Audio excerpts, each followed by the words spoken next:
Assalamualaikum warahmatullahi wabarakatuh. Di sini saya akan mempresentasikan hasil kerja dari saya di UK3 ini tentang penegakan hukum terhadap tindak pidana pembakaran hutan guna pembukaan lahan atau perspektif hukum Indonesia dan hukum Islam, yang disusun oleh saya sendiri, Muhammad Fathah Nafi, dengan nomor induk mahasiswa 2018 0610274 di matkul hukum lingkungan kelas I. Oke, langsung saja kepada slide yang pertama. Pendahuluan. Hutan merupakan sumber daya alam yang menempati posisi yang sangat strategis dalam kehidupan berbangsa dan bernegara. Sekitar 2/3 dari 191 juta hektar dalam dataran Indonesia adalah kawasan hutan dengan ekosistem yang beragam, mulai dari hutan tropika, dataran rendah, hutan tropika dataran tinggi, sampai hutan rawa gambut, hutan rawa air tawar, dan hutan bakau atau mangrove. Nilai penting sumber daya tersebut kian bertambah karena hutan merupakan sumber hajat hidup orang banyak. 1. Dalam Undang-Undang Nomor 41 Tahun 1999 tentang Kehutanan tercantum dalam Pasal 1 Angka 2 yang berbunyi, hutan adalah suatu kesatuan sistem berupa hamparan lahan berisi sumber daya alam hayati yang didominasi pepohonan dalam persekutuan alam lingkungannya, yang satu dengan yang lainnya tidak dapat dipisahkan. 2. Akan tetapi akhir-akhir ini hutan di Indonesia mengalami degradasi dan juga deforestasi atau penghilangan hutan akibat dari pembukaan lahan yang cukup besar, dan bahkan Indonesia merupakan negara dengan tingkat deforestasi paling parah di dunia. Salah satu penyebab terjadinya degradasi dan deforestasi hutan adalah kebakaran hutan. Langsung saja ke slide yang kedua. Hasil penelitian dan pembahasan. Penegakan hukum terhadap tindak pidana pembakaran hutan guna pembukaan lahan perspektif hukum Indonesia. Penegakan hukum lingkungan berkaitan erat dengan kemampuan aparatur dan kepatuhan warga masyarakat terhadap peraturan yang berlaku, yang meliputi 3 bidang hukum, yaitu administrasi, pidana, dan perdata. Dengan demikian, penegakan hukum lingkungan merupakan upaya untuk mencapai ketaatan terhadap peraturan dan persyaratan dalam ketentuan hukum yang berlaku secara umum dan individual melalui pengawasan dan penerapan atau ancaman sarana penegakan hukum administrasi, kepidanaan, dan keperdataan. Berikut adalah beberapa sarana penegakan hukum lingkungan. Pertama, sarana penegakan hukum administrasi. Di dalam UU PPLH memuat 4 jenis sanksi hukum administrasi sebagaimana tercantum dalam pasal 76 ayat 2, yaitu sanksi administrasi terdiri atas 1. Teguran tertulis, 2. Paksaan pemerintah, 3. Pembekuan izin lingkungan, dan 4. Pencabutan izin lingkungan. Kedua, sarana penegakan hukum perdata.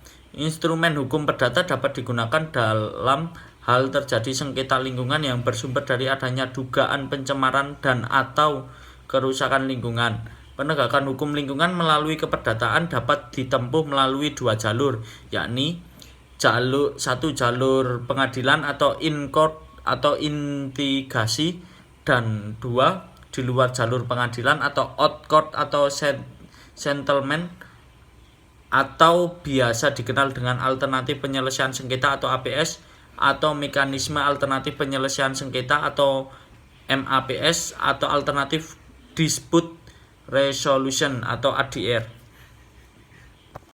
Oke, lanjut ke slide ketiga. Penegakan hukum terhadap tindakan pidana pembakaran hutan guna pembukaan lahan perspektif hukum Islam. 1. Perbuatan melakukan pembakaran hutan merupakan suatu yang dilarang dalam Islam. Islam melarang seorang untuk berbuat kerusakan di muka bumi, tidak lain karena sesungguhnya bumi dan seisinya diciptakan oleh Allah Subhanahu wa Ta'ala untuk dikelola dengan baik oleh manusia. Di dalam Al-Quran, surat-surat Al-Qasas 28 ayat 77, Allah telah melarang manusia untuk berbuat kerusakan. Yang kedua ada Perbuatan pembakaran hutan dikategorikan sebagai tindak pidana atau jarimah karena memenuhi ketiga unsur, yaitu unsur formal, unsur material, dan unsur moral. Apabila salah satu unsur tersebut tidak dipenuhi, maka perbuatan tersebut bukan termasuk kategori tidak pidana atau jarimah. Di dalam hukum pidana Islam atau fiqh jinayah, suatu perbuatan tidak pidana atau jarimah terdapat beberapa hukuman yang menyertainya. Kemudian berkaitan dengan hukuman sanksi, ketentuan sanksi terhadap pelaku pembakaran hutan dalam syariat Islam memang tidak disebutkan secara jelas baik dalam Al-Quran maupun hadis. Namun bukan berarti pelaku pembakaran hutan tersebut lepas dari yang namanya hukuman. Menurut penulis, seperti yang telah diuraikan di atas, pembuatan pembakaran hutan termasuk dalam kategori jarimah takzir karena jelas perbuatannya tersebut dilarang oleh syara'. Akan tetapi perbuatan membakar hutan tersebut tidak ditentukan sanksinya dalam Al-Quran dan hadis. Kemudian ada prinsip perjatuhan sanksi jarimah takzir menjadi wewenang penuh ulil amri, baik bentuknya maupun jenis hukumannya merupakan hak penguasa ditunjukkan untuk menghilangkan sifat-sifat mengganggu ketertiban atau kepentingan umum yang bermuara pada kemaslahatan umum. Ketertiban umum atau kepentingan umum bersifat relatif sesuai dengan kebutuhan dan perkembangan. Dalam materi ini dapat disimpulkan dari pembahasan yang telah diuraikan di atas mengenai penegakan hukum terhadap tindak pidana pembakaran hutan, maka penulis mengambil beberapa kesimpulan. Yang pertama, penegakan hukum terhadap pembakaran hutan diatur di dalam Undang-Undang Nomor 32 Tahun 2009 tentang Perlindungan dan Pengelolaan Lingkungan Hidup. Aturan-aturan yang ada dibuat untuk mencegah serta mengurangi kegiatan-kegiatan industri maupun kegiatan warga masyarakat yang cenderung mencemari dan merusak lingkungan dengan cara membakar hutan. Dengan adanya aturan yang terdapat dalam Undang-Undang Nomor 32 Tahun 2009, penegakan hukum terhadap tindak pidana pembakaran hutan dapat ditempuh melalui beberapa sarana penegakan hukum, mulai dari sarana penegakan hukum administrasi yang diatur dalam pasal 71 sampai dengan pasal 83, sarana penegakan hukum perdata pada pasal 84 sampai dengan pasal 93, serta sarana penegakan hukum pidana pasal 108. Peraturan yang dibuat tersebut sebenarnya sudah memadai, akan tetapi penegakan hukum oleh dinas aparat penegakan hukumnya belum berjalan secara optimal dan komprehensif. Yang kedua, perbuatan merusak lingkungan dengan cara membakar hutan di dalam Islam adalah suatu yang dilarang. Perbuatan tersebut termasuk dalam kategori tindak pidana atau jarimah yang dikenai sanksi hukuman bagi pelakunya, yaitu jarimah takzir karena perbuatan membakar hutan meskipun tidak secara eksplisit diatur di dalam Al-Quran maupun hadis. Akan tetapi perbuatan tersebut jelas dilarang oleh syara'. Mengenai bentuk hukuman sepenuhnya adalah kewenangan penguasa atau ulil amri. Hakim diberikan kewenangan dalam memvonis atau menentukan jenis hukuman yang diberikan kepada pelaku pembakaran hutan. Hakim juga dapat berpegangan pada prinsip kemaslahatan umat. Dari uraian di atas, saya sendiri akan bersaran kepada yang pertama, bagi pemerintahan dalam hal ini sebagai pembuat aturan, diharapkan Undang-Undang Nomor 32 Tahun 2009 direvisi kembali agar memuat lebih banyak subjek serta objek guna menjerat para aktor intelektual dan subjek hukum korporasi yang selama ini terus-menerus melakukan kerusakan lingkungan khususnya dengan cara membakar hutan. Kemudian saran yang kedua, bagi pemerintah pusat maupun pemerintah di daerah diharapkan lebih selektif dalam menyeleksi investor ataupun korporasi yang hendak memanfaatkan hasil hutan dengan lebih memperhatikan aspek lingkungan.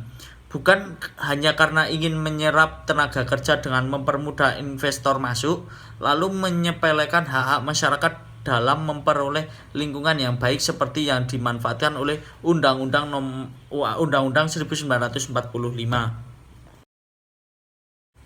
Kemudian yang ketiga, bagi aparat pembuat undang-undang diharapkan memasukkan atau memuat nilai-nilai serta aspek-aspek hasanah keislaman khususnya di bidang lingkungan hidup untuk dimasukkan ke dalam pembuatan undang-undang lingkungan. Ada yang keempat, bagi aparat penegak hukum diharapkan kepada dinas, instansi atau aparat penegak hukum dalam menjalankan tugas haruslah memperhatikan tanggung jawab kepada Allah Subhanahu wa taala serta bersikap profesional dalam penyelesaian masalah lingkungan hidup sesuai dengan Undang-Undang Lingkungan Hidup. Kemudian saran yang kelima adalah bagi seluruh elemen masyarakat diharapkan memberikan sejak dini pemahaman arti pentingnya mencintai lingkungan kepada anak, serta memberikan pemahaman bahwa alam dan seisinya diciptakan oleh Allah Subhanahu wa taala untuk dikelola dengan baik oleh manusia dan keturunan-keturunan selanjutnya.